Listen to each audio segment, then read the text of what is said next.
कुछ माताएं बची जो भगवान से बड़ा विशेष प्रेम करती थी। उनसे पूछा बद्रीनाथ जी ने, माताओं ठाकुर जी कैसे लगते थे, द्वारकानाथ कैसे दिखते थे? तो उन्होंने स्वरूप बताया। तो पहला स्वरूप बना महाराज मदन मोहन जी का। मदन मोहन जी का जो स्वरूप बना वो ठाकुर जी के चरणों से लेकर के कटी भाग तक का स्वरूप उसमें आया।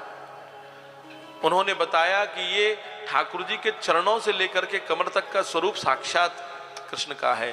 तो पहले मदन मोहन जी का निर्माण हुआ, फिर गोपीनाथ जी बनाए गए। कमर से लेकर के वक्षस्थल तक का स्वरूप देखना है भगवान का तो श्री गोपीनाथ जी का दर्शन कर लो। और जैसे श्री गोविंद देव जी का स्वरूप बना, मूर्ति को बनाया गया, तो उन सारी की सारी भगवान की पटरानियों ने घूंघट कर लिए, यही साक्षात कृष्ण है। इन तीनों चारों विग्रहों में भगवान का साक्षात रूप में दर्शन है। आप देखिए,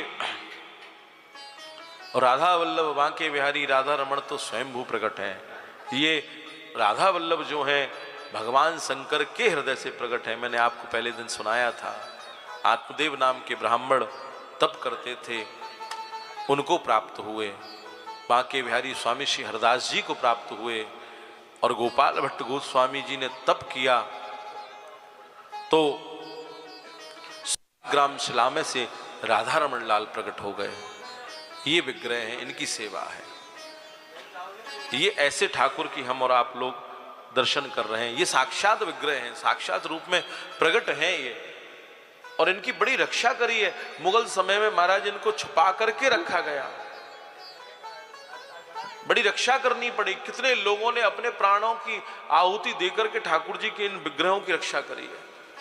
नहीं तो इन विग्रहों को तोड़ने का, इन विग्रहों को स्पर्श करते ही ठाकुर जी का वास खत्म हो जाता, पर छूने नहीं दिया।